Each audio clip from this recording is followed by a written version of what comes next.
আহক আমি চাওঁ আদি পুস্তক ৩ অধ্যায়ৰ আৰম্ভণিৰ কেইটামান পদ পঢ়িম। ঈশ্বৰ জিহুৱাই নিৰ্মাণ কৰা সকলো বনৰীয়া জন্তুৰ মাজত সৰ্প অতি টেঙৰ আছিল। সি নাৰীগৰাকীক ক'লে, বাৰীৰ কোনো গছৰ ফল তোমালোকে নেখাবা বুলি ঈশ্বৰে বাস্তৱিকে ক'লেনে? এইবুলি সুধিলে। প্ৰিয়সকল, শয়তানে আৰম্ভণিৰ পৰাই কি কৰি আছে জানেনে? ঈশ্বৰে কোৱা কথাৰ ওপৰত, ঈশ্বৰৰ বাক্যৰ ওপৰত আক্ৰমণ কৰি আছে। সঁচাকৈয়ে ঈশ্বৰে তোমালোকক কিবা ক'লেনে? হয়, কৈছে, এই সকলোবোৰ ফল খাব পাৰা, কিন্তু এই ফলটো নাখাবা বুলি কৈছে। খালেই মৰিবা। কোনে ক'লে এইদৰে তোমাক? তেওঁৰ কথা সঁচা বুলি ভাবিছা তুমি? তাৰমানে সঁচা কথা নহয়, তেওঁৰ কথা সত্য নহয়। প্ৰিয়সকল, শয়তানে পোনপটীয়াকৈ ঈশ্বৰৰ বাক্যৰ ওপৰতেই আক্ৰমণ কৰিলে, ঈশ্বৰৰ বাক্যক আক্ৰমণ কৰিলে। এই বাক্য লোকসকলৰ মাজলৈ যাবলৈ দিয়া নাই। আমি যি সেৱকসকল আছোঁ, আমি যিসকল মণ্ডলীৰ পালক, মণ্ডলীক দিবলৈ আমাৰ যদি কিবা আছে, সেয়া হৈছে ঈশ্বৰৰ সিদ্ধ বাক্য। মই হায়দৰাবাদলৈ আহোঁতে আৰম্ভণিতে এডাল গছৰ তলত আমি আৰাধনা কৰিছিলোঁ। 10-15 জন মানে আহি বাক্য শুনিছিল। সেই সময়ত মই যেতিয়া প্ৰাৰ্থনাত আঁঠু লৈ প্ৰাৰ্থনা কৰি আছিলোঁ, তেতিয়া ঈশ্বৰে ক'লে, ঈশ্বৰে কথা কয়নে? আমাৰ ঈশ্বৰে কথা কয়। মোৰ প্ৰভু যীশুখ্ৰীষ্ট কথা কওঁতা ঈশ্বৰ হয়। তেওঁ মোক কি ক'লে? সেই সময়ত মোৰ বয়স 23 বা 24 বছৰ আছিল। এটা ডাঙৰ মণ্ডলী মই তোমাক দিবলৈ গৈ আছোঁ, এইবুলি মোক ক'লে। সেই সময়ত মোৰ মণ্ডলী নাছিল আৰু কোনো মণ্ডলীৰ পালকো হোৱা নাছিলোঁ আৰু মণ্ডলীৰ পালক হ'বলৈ বিচৰাও নাছিলোঁ। আচলতে মই এজন মিছনাৰীহে হ'ব বিচাৰিছিলোঁ। পাহাৰীয়া আৰু দূৰ স্থানলৈ গৈ সেই পাহাৰত থকা লোকসকলৰ আগত যিজন প্ৰভুৱে প্ৰেম কৰি প্ৰাণ দিলে, সেই প্ৰভুৰ শুভবাৰ্তা সেই লোকসকলৰ মাজলৈ লৈ যাব লাগে, সেই আশাৰে সৈতে মই নিজকে বৰ কষ্ট দিলোঁ। পাহাৰত অৰণ্যত পৰিচৰ্যা কৰিবলৈ আহাৰৰ অবিহনে ভোকতে থাকি, ভাল আহাৰ নোখোৱাকৈ, পালেঙৰ ওপৰত নুশুই, বিচনাত নুশুই মাটিত শুইছিলোঁ। ভাল কাপোৰ পিন্ধা নাছিলোঁ, ভাল খাদ্য খোৱা নাছিলোঁ। এজন ষ্টুডেণ্ট হিচাপে কিয় কৰিছিলোঁ জানেনে? যদি মই পাহাৰ আৰু অৰণ্যলৈ যাওঁ, তাত মই ভাল খাদ্য খাবলৈ নাপাম, ভাল কাপোৰ পিন্ধিবলৈ নাপাম, ভাল সুবিধাবিলাক নাপাম। পাহাৰৰ ওপৰত অৰণ্যৰ মাজত শুব লাগিব বুলি ভাবি মোৰ শৰীৰক মাৰিলোঁ। প্ৰিয়সকল, মোৰ বিয়া হোৱা 24 বছৰ হ'ল। আজিও মোৰ পত্নীয়ে নাজানে মোৰ পচন্দৰ তৰকাৰী কোনবিধ, কাৰণ মই সোৱাদযুক্ত আহাৰ খাবলৈ ত্যাগ কৰি দিলোঁ। মোৰ পচন্দৰ আহাৰ, মোৰ পচন্দৰ কাপোৰ, মোৰ পচন্দৰ স্থান একোৱেই নাই। মোৰ সকলোবোৰ ইচ্ছাক মাৰি কেৱল ঈশ্বৰৰ ইচ্ছামতে চলিব লাগিব, সেই আশাৰেই পৰিচৰ্যা কৰিবলৈ মই নিজৰ জীৱন প্ৰভুক শোধাই দিলোঁ। প্ৰিয় ভাই ভনীসকল, মই যেতিয়া আঁঠু লৈ প্ৰাৰ্থনা কৰি আছিলোঁ, তেতিয়া ঈশ্বৰে ক'লে, মই তোমাক এটা ডাঙৰ মণ্ডলী দিম। কিন্তু কি ক'লে জানেনে? এটা ডাঙৰ মণ্ডলী দিবলৈ গৈ আছোঁ। মই যিসকলক নিজৰ প্ৰাণতকৈও অধিক প্ৰেম কৰিলোঁ আৰু যি লোকসকলৰ কাৰণে মই নিজৰ প্ৰাণ দিলোঁ, সেই লোকসকলক মই তোমাৰ ওচৰলৈ লৈ আহিম। তেওঁলোকক তুমি প্ৰেমেৰে বাক্যৰ দ্বাৰা যত্ন ল'বা। এইবুলি ঈশ্বৰে সেইদিনা মোক ক'লে। যিসকলক নিজ প্ৰাণতকৈও অধিক প্ৰেম কৰিলোঁ, যাৰ বাবে প্ৰাণ দিলোঁ, আৰু যি সন্তানসকলক মই কিনি ল'লোঁ, তেওঁলোকক মই তোমাৰ ওচৰলৈ আনিম। তেওঁলোকক তুমিও নিজ প্ৰাণতকৈও অধিক প্ৰেম কৰি তেওঁলোকক তুমি পবিত্ৰ বাক্য শিকাবানে? প্ৰভুৱে মোক এইবুলি ক'লে। সেইকাৰণে কালবাৰী টেম্পললৈ যিয়েই আহে, তেওঁলোকক ঈশ্বৰেই আনিছে, এইবুলি নিশ্চয় বিশ্বাস কৰোঁ। সেইকাৰণে কালবাৰী টেম্পলত শুদ্ধ বাক্য দিব লাগিব, এইবুলি মই সিদ্ধান্ত কৰিলোঁ। সেৱক হিচাপে আমাৰ সকলোৰে দায়িত্ব আছে। প্ৰভুৱে পিতৰক এইবুলি সুধিছিল, পিতৰ, তুমি মোক প্ৰেম কৰানে? পিতৰে ক'লে, মই আপোনাক প্ৰেম কৰোঁ প্ৰভু। তেন্তে এওঁলোকক সুস্থ কৰা বুলি প্ৰভুৱে ক'লেনে? মোৰ মেৰবোৰক সুস্থ কৰা বুলি ক'লেনে? কি ক'লে কওকচোন? তুমি মোক প্ৰেম কৰানে? তুমি মোক প্ৰেম কৰানে? প্ৰভু, আপুনি জানেই মই আপোনাক প্ৰেম কৰোঁ। তেন্তে মোৰ মেৰবোৰৰ যত্ন লোৱা।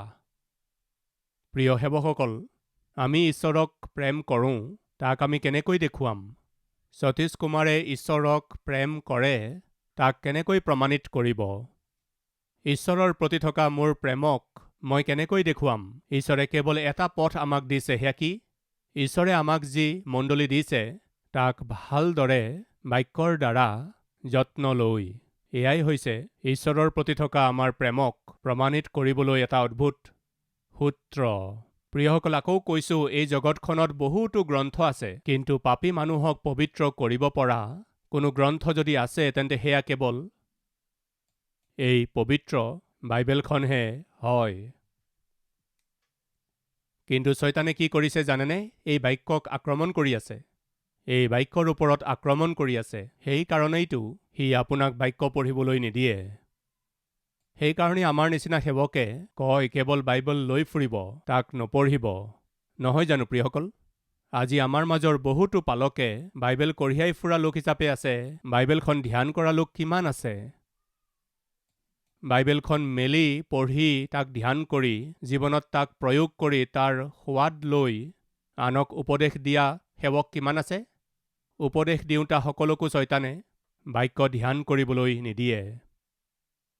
যিসকলৰ হাতত বাক্য আছে তেওঁলোককো বাক্য অনুসৰি চলিবলৈ নিদিয়ে। আমাৰ মাজৰ বহুতেই অন্তত বাইবেলখনো নেমেলে, অন্তত এক অধ্যায়ো নপঢ়ে। কাৰণ জানেনে, আক্ৰমণ হৈ আছে। কাৰ ওপৰত? আপোনাৰ হাতত যি বাক্য আছে তাৰ ওপৰত, বাইবেলৰ ওপৰত। ঘণ্টা ঘণ্টা ধৰি চেলফোনত লাগি থাকে, কিন্তু অন্তত 20 মিনিট বা আধা ঘণ্টাও বাইবেল নপঢ়ে। সি পঢ়িবলৈ নিদিব। কি কাৰণে? এই বাক্যই আপোনাৰ দুৰ্বলতাবোৰক দেখুৱায়। এই বাক্যই আপোনাৰ আত্মাৰ যত্ন লয়। এই বাক্যই পাপ কৰিবলৈ আপোনাক বাধা দিয়ে, পাপৰ ওচৰলৈ যাবলৈ নিদিয়ে। গীত ৰচকে কৈছে, মই তোমাৰ বাক্য নিজৰ হৃদয়ত ৰাখিছোঁ যাতে তোমাৰ বিৰুদ্ধে পাপ নকৰোঁ। যাৰ যাৰ হৃদয়ত ঈশ্বৰৰ বাক্য থাকে তেওঁলোকৰ জীৱনত শয়তানৰ কোনো ষড়যন্ত্ৰই সফল হ'ব নোৱাৰিব। প্ৰভুৰ সেৱক সাধু সুন্দৰ সিঙে এবাৰ ট্ৰেইনেৰে যাত্ৰা কৰি আছিল। সেই ডবাটোতেই এজন ব্যক্তিয়ে এটা টেমা লৈ লৰাই আছিল আৰু মন্ত্ৰ পঢ়িছিল। তেতিয়া সেই টেমাত পইচা আহি যায়। উদং টেমাটোকেই কিবা এটা মন্ত্ৰ পঢ়ি যেতিয়া সেই খালী টেমাটো লৰাই দিয়ে, সেই খালী টেমাটোত খুচুৰা পইচা আহে। 4 অনা 1 টকা সকলো আহি যায়। সেই কাৰ্য দেখি লোকসকল আচৰিত হৈ পৰিছিল। খালী টেমাটো লৰাই লৰাই কিবা এটা মন্ত্ৰ পঢ়ে আৰু তালৈ খুচুৰা পইচা আহি যায়।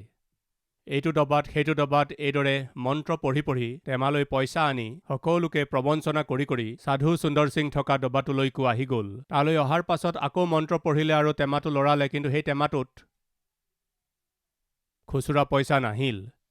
আকৌ মন্ত্ৰ পঢ়িলে আৰু জোৰকৈ লৰালে, কিন্তু পইচা নাহিল। কি হ'ল? এই ডবাটোলৈ অহাৰ পাছত মোৰ পাৱাৰে কাম কৰা নাই। তাৰ পৰা তেওঁ যেতিয়া গৈ আছিল, সাধু সুন্দৰ সিঙে বাইবেলখন নিজৰ বুকুত সাৱটি ধ্যান কৰি আছিল। সেই যাদুকৰজনে গম পাই গ'ল, আহা, ইয়াত প্ৰভুৰ কোনো দাস আছে।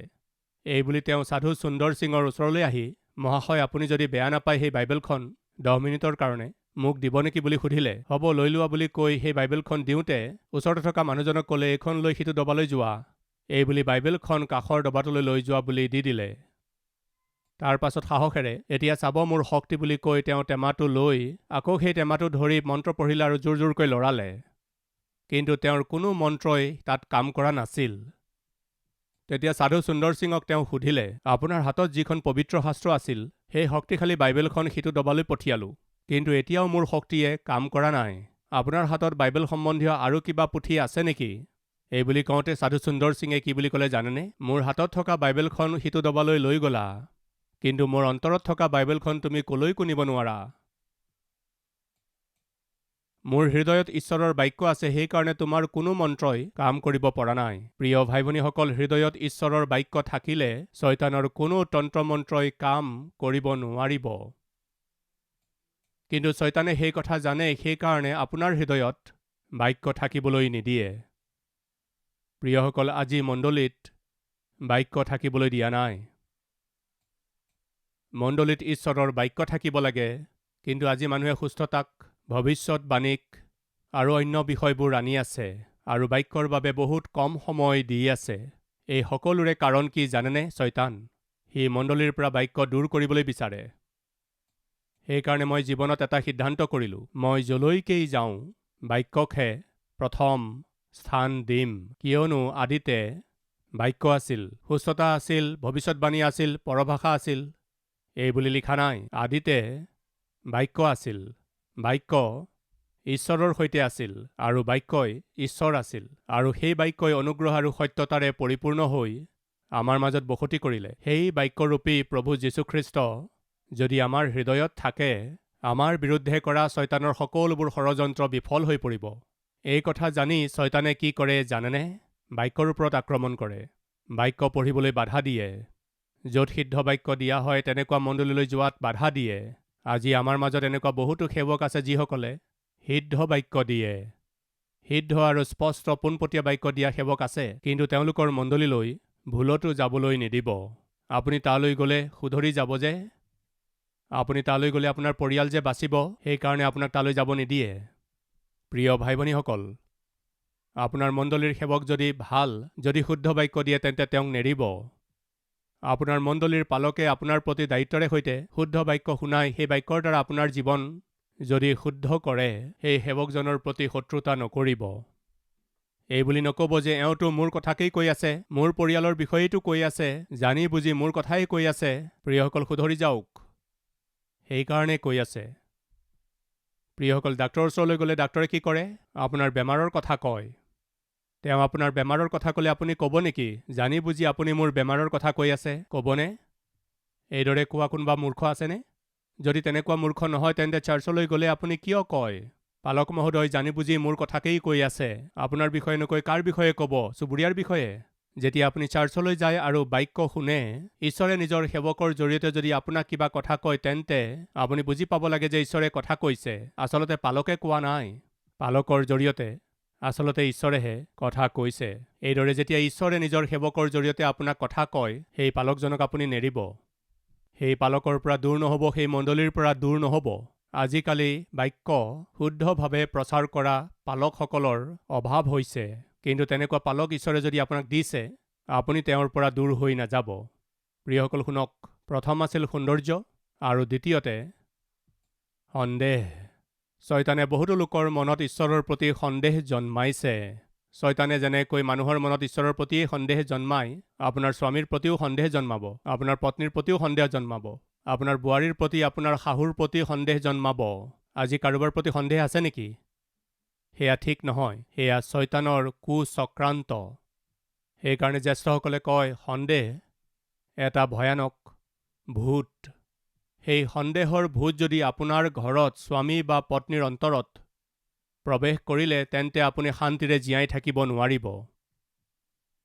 সেইকাৰণে আপোনাৰ জীৱনত শান্তি নাই, সকলো কথাত সন্দেহ কৰে।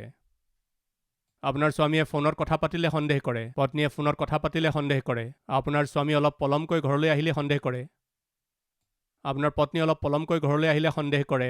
এজন ব্যক্তি হায়দৰাবাদত থাকে, তেওঁ বৰ সন্দেহবাদী মানুহ। পত্নীয়ে পৰিশ্ৰমেৰে চাকৰি কৰে, এওঁৰ তেনেকুৱা ভাল চাকৰি নাই। পত্নীয়ে কঠোৰ পৰিশ্ৰম কৰি চাকৰি কৰি যেতিয়া ঘৰলৈ আহে, এই মহান ব্যক্তিজনে কি কৰে জানেনে? ঘৰৰ দুৱাৰৰ কাষত বাইবেল লৈ থিয় হৈ থাকে।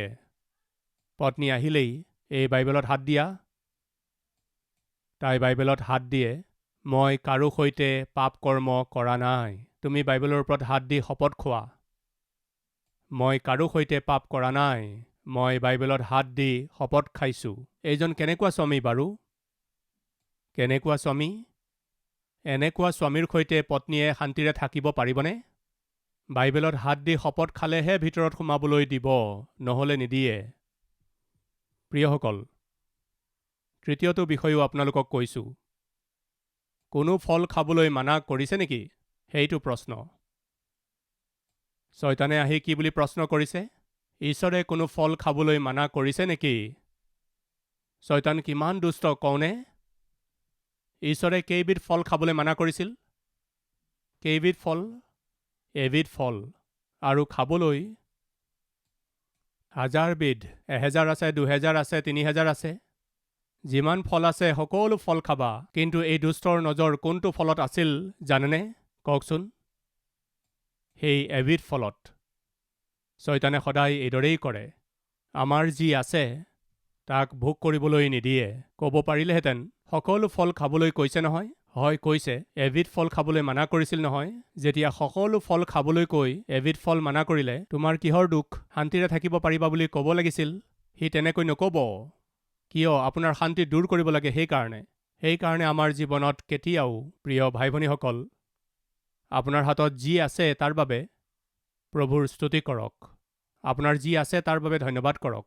যেনেকৈ গীত ৰচকে ধন্যবাদ জনাইছে, হে মোৰ মন, জিহুৱাৰ ধন্যবাদ কৰা, আৰু যি মুঠ আছে তাৰ বাবে তেওঁৰ কোনো উপকাৰক নাপাহৰিবা। এই কথা সোঁৱৰণ কৰি ধন্যবাদ কৰা। কিন্তু আজি আমাৰ মাজৰ বহুতেই অসন্তুষ্ট, হয়নে নহয় বাৰু? অসন্তুষ্টি, স্বামীৰ প্ৰতি অসন্তুষ্টি। বিয়া পাতিলো এনেকুৱা ব্যক্তিকহে, সেই ৰিক্সাৱালাক বিয়া পতা হ'লেই ভাল আছিল, কৰিব লাগিছিল। অসন্তুষ্টি, নিজৰ পত্নীৰ প্ৰতি অসন্তুষ্টি। বিয়া পাতিলো তোমাৰ নিচিনাকহে বিয়া পাতিলো, কাষৰজনীৰ সৈতে বিয়া পতা হ'লেই ভাল আছিল। এওঁৰ চকু সদায় পৰস্ত্ৰীৰ ওপৰত থাকে।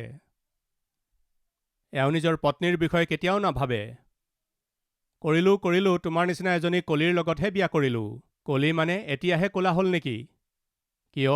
বিয়াৰ সময়ত ক'লা নাছিল জানো? বিয়া হোৱাৰ পাছত, সন্তান হোৱাৰ পাছত এওঁৰ মনত পৰিছে, এয়া কি? পত্নীক কলি বুলি কৈছে, আৰু এওঁতো মহৰ নিচিনা। মহেতো কলিয়েই পাব। মই যে মহ এই বুলি ভবা নাই। প্ৰিয়সকল, মই ক'ব বিচাৰিছোঁ যে আজিৰ তাৰিখত অসন্তুষ্টি নামৰ এক ভয়ানক অস্ত্ৰ শয়তানে পৰিয়ালবোৰক নষ্ট কৰিবৰ বাবে ব্যৱহাৰ কৰি আছে। আশীৰ্বাদবোৰ চকুত পৰিবলৈ দিয়া নাই। যিটো আপোনাৰ নহয় তাৰ ওপৰতহে মন। আপোনাৰ স্বামী বৰ ভাল, আপোনাৰ বাবে বহুত কৰিলে, সেই সকলো পাহৰি যায়। যিটো একমাত্ৰ ইচ্ছা আপোনাৰ পূৰ কৰা নাই তাকেই ধৰি বহি যায়। বহুত আগতেই মুকুতাৰ মালা বিচাৰিছিলোঁ। তেওঁ মুকুতাৰ মালাডাল কিনি দিয়া নাই, সেইকাৰণে নিষ্কৰ্মী মানুহ আনি নিদিলে। আৰে, এডাল মুকুতাৰ মালাৰ কাৰণে নিষ্কৰ্মী হৈ গ'ল। তাই নিষ্কৰ্মী। বিয়া নপতা হ'লেই ভাল আছিল। মোৰ মাহঁতে তেওঁৰ সেৱা কৰা নাই। আপোনাৰ মাহঁতে তেওঁ সেৱা নকৰিলে, স্বাস্থ্য ভাল নাছিল সেইকাৰণে সেৱা নকৰিলে। সেই কথাৰ কাৰণে আপুনি পত্নীক কৈছে তাই দুষ্ট, নিষ্কৰ্মী, ভাল নহয় বুলি কৈ আছে। কি? কিবা এটা বিষয়ক ধৰি স্বামীক বা পত্নীক, শাহুক বা বোৱাৰীক, পৰিয়ালৰ লোকসকলক অৱহেলা কৰিব লাগে নেকি? অসন্তুষ্টি। যি আছে তাৰ সৈতে সন্তুষ্টিৰে চলাটো ঈশ্বৰে দিয়া এটা অনুগ্ৰহ। প্ৰিয়সকল, সেইকাৰণে বাইবেলে কৈছে সন্তুষ্টিৰে সৈতে ভক্তি উত্তম উপাৰ্জন। হিতোপদেশত লিখা আছে, চকুৰে দেখা পোৱাটো মনৰ চঞ্চলতাতকৈও উত্তম হয়, কিন্তু শয়তানে আপোনাক ভোগ কৰিবলৈ নিদিব। সেয়া তাৰ ষড়যন্ত্ৰ। অসন্তুষ্টি, নেতিবাচক চিন্তা। আজি আমাৰ মাজৰ যোনেই নহওক কিয়, নেতিবাচক চিন্তা যদি মনত আছে, সেয়া শয়তানৰ হয়। যি নাই সেই বিষয়ে যদি মনে বাৰে বাৰে ভাবি আছে, সেয়া শয়তানৰ কথা। যি আছে ভোগ কৰা নাই, যি আছে তাত আনন্দিত নহয়, যি আছে তাত সন্তুষ্ট নহয়, যি নাই তাৰ বাবে কান্দি বহি আছে। এয়া আপোনাৰ মনলৈ শয়তানে অনা এটা বেমাৰ, অসন্তুষ্টি। অৱশেষত এই ফলটো খালে তুমি নিশ্চয় মৰিবা, এই বুলি ঈশ্বৰে ক'লে নেকি? হয়, এই ফলটো খালে ঈশ্বৰে ক'লে মৰি যাবা, আচলতে নমৰা। এয়া মিছা কথা। কিমান যে দুষ্ট সি। সৌন্দৰ্যক ব্যৱহাৰ কৰিলে, সন্দেহক ব্যৱহাৰ কৰিলে, অসন্তুষ্টিক ব্যৱহাৰ কৰিলে, এতিয়া মিছাক ব্যৱহাৰ কৰিছে। কি ক'লে? সেই ফলবিধ খালে মৰি যাবা। ঈশ্বৰে মৰি যাবা বুলি ক'লে, আচলতে তুমি নমৰিবা। ইয়াৰ অৰ্থ কি জানেনে? আপুনি যি ভুল কৰিলেও, আপুনি যি পাপ কৰিলেও আপুনি কোনো দণ্ড নাপাব। আনন্দেৰে পাপ কৰক। আজি বহুতে ইয়াকেইতো মানি আছে। কিনো হ'ব পাপ কৰিলে, কিনো হ'ব মদ খালে, কিনো হ'ব ঘূৰি ফুৰিলে, কিনো হ'ব তাৰ সৈতে থাকিলে, কিনো হ'ব জুৱা খেলিলে, কিনো হ'ব আন এখন ঘৰ পাতিলে, কিনো হ'ব প্ৰেম কৰিলে, কিনো হ'ব গাৰ্লফ্ৰেণ্ড থাকিলে, বয়ফ্ৰেণ্ড থাকিলে, কিনো হ'ব অবৈধ সম্বন্ধ ৰাখিলে, কিনো হ'ব? আৰে মূৰ্খ, এয়া শয়তানে তোমাক কোৱা এটা মিছা কথা। চিগাৰেটৰ পেকেটত লিখা থাকে স্বাস্থ্যৰ কাৰণে হানিকাৰক। মদৰ বটলত লিখা থাকে মদ্যপান স্বাস্থ্যৰ হানিকাৰক। কিয় দেখা পোৱা নাযায় নেকি? কিনো হ'ব? ল'ৰাক প্ৰেম কৰিলে, ছোৱালীক প্ৰেম কৰিলে, ভুল কৰিলে, মদ্যপান কৰিলে কি হ'ব? এই চিন্তা ছোৱালী এজনীৰ মনলৈ ছয়তানে আনিলে। সকলোৰে বয়ফ্ৰেণ্ড আছে, মোৰো থাকিলেনো কি হ'ব? সকলোৱে বয়ফ্ৰেণ্ডৰ সৈতে ঘূৰে, মই ফুৰিলেনো কি হ'ব? ভুলনো কি? ভুলনো কি? ভুলনো কি? এয়াই হৈছে আজিকালিৰ ল'ৰা ছোৱালীবিলাকৰ চিন্তা। এদিন এহাল শাহু আৰু শহুৰ আৰু বোৱাৰী মোৰ ওচৰলৈ আহিল। শাহু শহুৰেকে আহি ক'বলৈ ধৰিলে, পালক, আমাৰ বোৱাৰীৰ স্বাস্থ্যৰ কাৰণে প্ৰাৰ্থনা কৰক। এই বুলি কৈ মনে মনে গুচি গ'ল। চিন্তাক্লিষ্ট হৈ তেওঁলোক গুচি গ'ল। বোৱাৰীয়েক তাত থিয় হৈ আছিল আৰু ক'লে, মোৰ শাহু শহুৰে মোৰ স্বাস্থ্যৰ কাৰণে প্ৰাৰ্থনা কৰিবলৈ ক'লে নহয়। হয় ভনী, তেওঁলোক কিয় গুচি গ'ল? তেওঁলোকৰ অন্তৰত থকা দুখ সহ্য কৰিব নোৱাৰি, আপোনাৰ আগত কান্দিব নোৱাৰি তেওঁলোক গুচি গ'ল। কিয়? কি হ'ল? ভাই, মই গৰ্ভৱতী হৈ আছোঁ। 9 মাহ চলি আছে। 9 মাহ চলি আছে। 9 মাহ বুলি কৈ আছা? কিয় চকুৰে চকু পানী ওলাই আছে? কিয় কান্দি আছা? এয়া কান্দিবৰ সময় নহয় ভনী, এয়াতো আনন্দ কৰাৰ সময়। কিয় কান্দি আছে? ঠিকেই কৈছে ভাই, এইটো বৰ আনন্দৰ কথা যে মই গৰ্ভৱতী। মই সুখী হ'ব লাগিছিল, কিন্তু আমাৰ পৰিয়ালত আনন্দ নাই। কি হ'ল ভনী? বিবাহৰ পূৰ্বে মোৰ এজন বয়ফ্ৰেণ্ড আছিল। আমাৰ ক্লাছত সকলো ছোৱালীয়েই এজন এজন বয়ফ্ৰেণ্ডৰ সৈতে ফুৰিছিল। তেওঁলোকক ফুৰা দেখি ময়ো ভাবিলোঁ সেয়াতো ভুল কথা নহয়। আজিকালি বয়ফ্ৰেণ্ড গাৰ্লফ্ৰেণ্ড একেলগে ফুৰাটো সাধাৰণ কথা।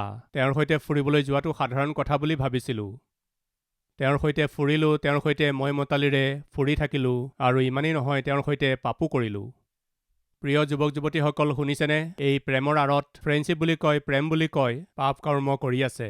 সেই ছোৱালীজনীয়েও কৰিলে। তাই পাপ কৰি থাকোঁতে লগা নাছিল যে পাপ কৰি আছে। আজিকালি এয়া সাধাৰণ কথা বুলি তাই ভাবিলে। ময়ো তেওঁৰ সৈতে পাপ কৰিবলৈ ধৰিলোঁ। তাৰ পাছত তেওঁ মোক প্ৰবঞ্চনা কৰি মোৰ জীৱন ধ্বংস কৰি গুচি গ'ল ভাই। তেওঁৰ পৰা সাৰিলোঁ বুলি ভাবিলোঁ ভাই। মই এজন ভাল স্বামী পালোঁ ভাই। শাহু শহুৰ বৰ ভাল। মোৰ নিচিনা পাপীয়ে ইমান ভাল স্বামী, ইমান ভাল শাহু শহুৰ পাব নালাগিছিল ভাই। নাজানো কিয় ঈশ্বৰে ভাল স্বামী, ভাল শাহু শহুৰ মোক দিলে ভাই। ঠিক আছে ভনী, ইমান ভাল শাহু শহুৰ, ইমান ভাল স্বামী আছে যদি আনন্দিত নহৈ কান্দিছা কিয়? একো নাই ভাই। এই সন্তান যেতিয়া গৰ্ভলৈ আহিল, হস্পিটাললৈ গৈ বহুতো পৰীক্ষা কৰিলে, লগতে এদিন তেজৰো পৰীক্ষা কৰিলে ব্ৰাদাৰ। যেতিয়া তেজৰ পৰীক্ষা কৰিলে, তাৰ ৰিপৰ্ট আহিল, মোৰ হৃদয় সম্পূৰ্ণ ভাঙি গ'ল। কি হ'ল ভনী? মোৰ এইচ হ'ল, ৰিপৰ্টত জানিব পাৰিলোঁ। তাকে দেখি মোৰ স্বামী ব্যাকুল হৈ পৰিল। এই কথা শুনি মোৰ শাহু আৰু শহুৰ ব্যাকুল হ'ল। তোমাৰ এইচ কেনেকৈ হ'ল ভনী? তেওঁৰ সৈতে ফুৰাটো ভুল নাছিল। তেওঁৰ সৈতে বেয়া কাম কৰাও ভুল নহয়। এয়া আজিকালি সাধাৰণ কথা। এই মিছা কথা মই মানি ল'লোঁ ভাই। সেইদিনা তেওঁক কোনো ভুল যেন লগা নাছিল, কোনো বিপদজনক যেন লগা নাছিল। কিন্তু আজি যি মিছাক মই বিশ্বাস কৰিলোঁ, সেই মিছাই আজি মোক বেমাৰী কৰি পেলালে ভাই। সেই ছোৱালীজনীয়ে কি ক'লে জানেনে? ভাই, মই কেতিয়া মৰিম মই নাজানো, কিন্তু দুয়োখন হাত জোৰ কৰি নিবেদন কৰিছোঁ ভাই, মোৰ সন্তানটোৰ এই HIV বেমাৰ যাতে নহয়, প্ৰাৰ্থনা কৰি দিয়ক। মই কৰা পাপৰ কাৰণে মোৰ সন্তানে কিয় কষ্ট পাব? প্ৰিয়সকল, শয়তানে সাধাৰণতে কি কৰে জানেনে? আপুনি যেতিয়া পাপ কৰে সেই সময়ত আপোনাক কয়, একো নহ'ব। ঈশ্বৰ দয়ালু, কৃপালু, তেওঁ প্ৰেম কৰোঁতা, তোমাক ক্ষমা কৰিব। সেইকাৰণে তুমি মইমতালিৰে চলা, এই বুলি মিছা কথা কয়। হয়, মোৰ ঈশ্বৰ দয়ালু হয়, কৃপালু হয়, ঠিকেই, কিন্তু ক্ষমা কৰে বুলি ভাবিয়েই মইমতালিৰে যদি পাপ কৰ্ম কৰে, তেন্তে তাৰ ফল আপুনি ভুগিবই লাগিব। প্ৰিয় ভাই, প্ৰিয় ভনী, শুনিছেনে বাৰু? আজি আপুনি শয়তানৰ মিছা কথাক বিশ্বাস কৰি পাপ কৰ্ম কৰি কৰি নৰকলৈ যাবনে? বা পাপ কৰা প্ৰতিজন ব্যক্তিয়েই নৰকলৈ যাব, এই বুলি এই বাক্যক বিশ্বাস কৰি অনুতাপ কৰিব। আপোনাৰ হাতত আছে। আহক প্ৰাৰ্থনা কৰোঁ।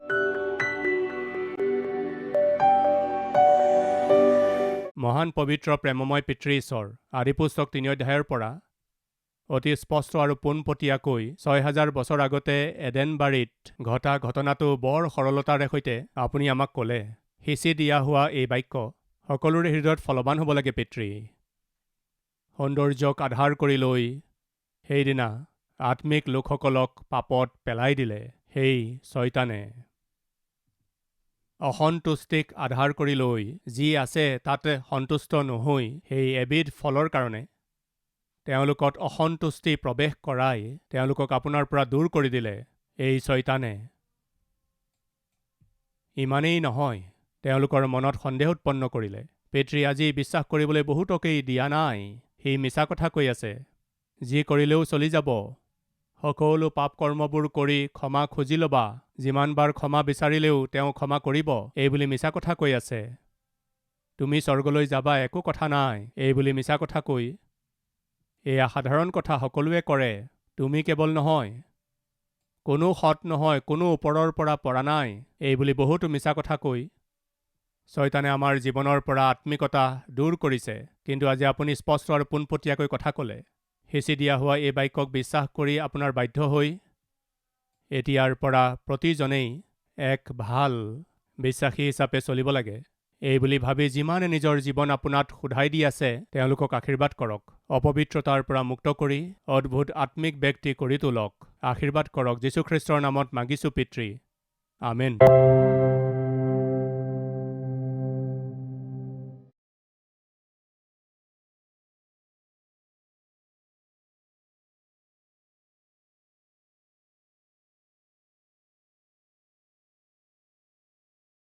আমাৰ ঠিকনা কালবাৰী, পোষ্টবক্স নম্বৰ 30, কুকটপল্লী, হায়দৰাবাদ 72।